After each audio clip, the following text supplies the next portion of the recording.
High to all, அனைவருக்கும் வணக்கம். TNPSC group 4 போராட்டம் நிறைய பார்த்தீங்கன்னா உங்களுக்கு தெரியும், என்னென்ன நடந்துருச்சு அப்படிங்கிறது எல்லாமே உங்களுக்கு தெரியும். ஆனால் இந்த வீடியோவில் நான் உங்ககிட்ட பகிர போகிறது நேற்று 17/8/2025 நேற்று பார்த்தீங்கன்னா தொழில்நுட்ப இதுக்காக ஒரு எக்ஸாம் நடந்துச்சு. அதாவது தமிழ்நாடு அரசு பணியாளர் தேர்வாணையம் டிஎன்பிஎஸ்சியில் நடந்த ஒருங்கிணைந்த தொழில்நுட்ப பணிக்கான தேர்வு, அதாவது கம்பைன் டெக்னிக்கல் சர்வீஸ்னு சொல்லுவாங்க. இது திருநெல்வேலியில மட்டும், அதாவது இது நீங்க பார்க்கக்கூடிய இந்த மேல ஒரு பிக்சர் பாக்குறீங்கல்ல, அது தினமலர்ல எக்ஸ் வலைதளத்துல வந்த ஒரு பிக்சர். திருநெல்வேலியில ஹால் டிக்கெட் பெற்றிருந்த 2929 பேர்ல சுமார் 1391 பேர், அதாவது 47% பேர் வரல.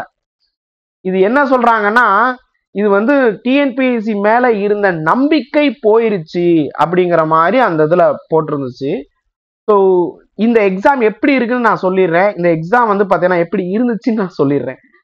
இதுவும் தமிழ், அதுக்கப்புறம் ஜிஎஸ், மேத்ஸ், இந்த மூணுமே இருக்கும். இந்த எக்ஸாம்ல பாத்தீங்கன்னா குரூப் 4ஓட கம்பேர் பண்ணும்போது ஜிஎஸ் கொஞ்சம் கஷ்டமாவே இருந்துச்சு. நிறைய கொஸ்டின்ஸ் பாத்தீங்கன்னா புக்கை தாண்டி போயிருந்துச்சு. ஸோ அப்போ குரூப் 2 பொறுத்த வரைக்கும் நீங்க புக்கை தாண்டி நிறைய இது படிக்கணும், ஏன்னா டிகிரி ஸ்டாண்டர்ட். ஸோ அதை மைண்ட்ல வச்சுக்கிட்டு ப்ரிப்பரேஷன் ஸ்டார்ட் பண்ணுங்க. இன்னொன்று பாத்தீங்கன்னா உங்களுக்கு தமிழ் குரூப் 4ஓட கம்பேர் பண்ணும்போது கொஞ்சம் ஈஸி. அதாவது குரூப் 4 இந்த லெவல் அப்படின்னா இது கொஞ்சம் கம்மியா இறக்கியிருந்தாங்க. ஒரு 75ல இருந்து 80 பக்கத்துல தாராளமாவே ஸ்கூல் புக் படிச்ச மாணவர்களால அடிக்க முடியும். ஈஸியா எலிமினேஷன் மெத்தட் அதுன்னு வச்சு கண்டிப்பாக ஒரு மிஞ்சி போனா ஒரு 70+ ஆவது போட்டுடலாம் அவுட் ஆஃப் 100. தமிழுக்கு சொல்றேன். ஜிஎஸ் நான் ஏற்கனவே சொல்லிட்டேன், கொஞ்சம் டஃபா இருந்துச்சுன்னு சொல்லிட்டு. மேக்ஸ் பொறுத்த வரைக்கும் ஒரு 21 மேலேயே அடிச்சிடலாம். கொஞ்சம் ஓகே கண்டிஷன் தான். ஸோ இந்த எக்ஸாம் பாத்தீங்கன்னா ரைட். ஆனா இதையே மைண்ட்ல வச்சுக்கிட்டு குரூப் 2 எழுத வேண்டாம். குரூப் 2க்கு இப்ப இருந்து ஒரு 40 நாள் பக்கத்துல இருக்கு. குரூப் 2க்கு இதை மைண்ட்ல வச்சுக்கிட்டு ப்ரிப்பேர் பண்ணாதீங்க. இந்த எக்ஸாமை விட அதிகமா இருக்கும். தமிழ் உண்மையிலே குரூப் 4 விட கஷ்டமா இருக்கும்னு நினைச்சுக்கிட்டு போவோம். ஏன்னா அப்பதான் நம்மளால கொஞ்சம் டார்கெட் ஆல்மோஸ்ட் ரீச் பண்ண முடியும். ஸோ என்ன இருந்தாலும் புக்கை தானே சார் படிக்க போறோம் அப்படின்னு கேட்டா, தமிழுக்கு புக்கை மட்டும் தான் படிச்சுதான் ஆகணும், வேற வழி இல்லை. புக்கை தாண்டி அவுட் ஆஃப் சோர்ஸ் பாத்தீங்கன்னா ஒரு சில புத்தகங்கள் வேணா படிக்கலாமே தவிர்த்து எல்லா புத்தகத்தையும் படிக்க முடியுமானா அது படிக்க வாய்ப்பே இல்லை. எல்லாராலையுமே படிக்க முடியாது. ஏதோ ஒரு சிட்டி ரோபோவே வந்தா கூட எல்லா கலை சொல்லையும் படிச்சுட்டு போக முடியுமானா அந்த அளவுக்கு சூப்பர் கம்ப்யூட்டரால தான் முடியும். ஸோ அதனால ஃபீல் பண்ணாதீங்க. நம்ம கையில இருக்கக்கூடிய சோர்ஸை மட்டும் படிங்க.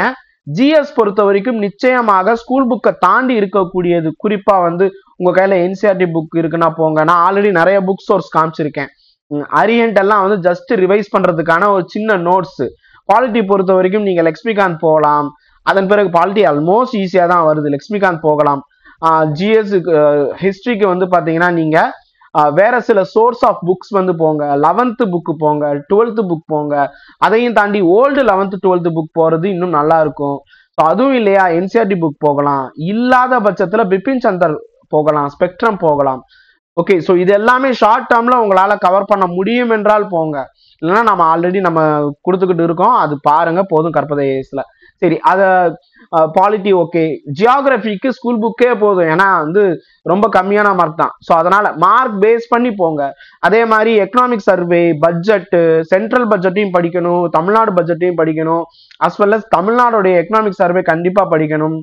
சார் சென்ட்ரல் யூனியனுடைய எக்கனாமிக் சர்வே படிக்கணுமான்னு கேட்டா, இஃப் யூ ஹேவ் டைம், நேரம் இருந்துச்சுன்னா கண்டிப்பா படிங்க. யூபிஎஸ்சி லெவலுக்கு பாத்தீங்கன்னா போக வேண்டிய சூழ்நிலைக்கு தள்ளப்பட்டு விட்டோம். குரூப் 2கே சொல்றேன், நான் குரூப் 4க்குள்ள போகல. தயவு செய்து குரூப் 4க்கு இதெல்லாம் நீங்க இம்ப்ளிமெண்ட் பண்ணணுமா அப்படின்னு சொல்லி கேட்காதீங்க. நான் அதுக்கு தனியா நான் வர்றேன், வெயிட் பண்ணுங்க. ஸோ குரூப் 2 பொறுத்த வரைக்கும் நீங்க ஆல்மோஸ்ட் குரூப் 1க்கு எந்தெந்தெல்லாம் படிப்போமோ, எந்த எல்லைக்கெல்லாம் போவோமோ அந்த எல்லைக்கு போய் தான் ஆகணும். குரூப் 1க்கு யூபிஎஸ்சிக்கு ஈக்குவலா உள்ளக்குள்ள போயிடணும்.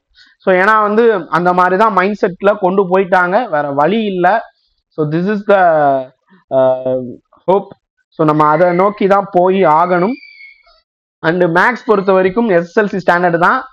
தினேஷ் கட்டர் அண்ட் வந்து பாத்தீங்கன்னா RS சர்மா போனாலும் ஓகே, அண்ட் வந்து RS அகர்வால் போனாலும் ரைட் தான். சர்மா புக் ஒன்று இருக்கும், RS அகர்வால், தினேஷ் கட்டர் எல்லாமே பேங்கிங்க்கு எடுத்துக்கிற புக்ஸ்.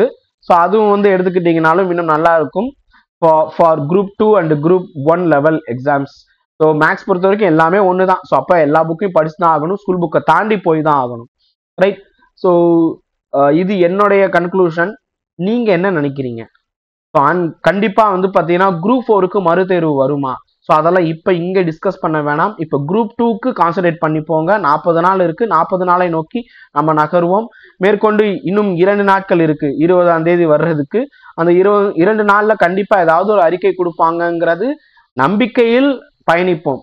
அப்படி வரலைன்னா நடராஜன் சார் உள்ளிட்டவங்க எல்லாம் வந்து சேர்ந்து ஒரு முன்னெடுப்பு நடத்துவாங்க. அதை நோக்கி நம்ம டிராவல் பண்ணலாம். ஒரு பக்கம் படிப்பு வேண்டும், இன்னொரு பக்கம் வந்து கண்டிப்பாக அந்த சொல்யூஷன் தேடியும் நம்ம போகணும். So thank you, Jai Hind.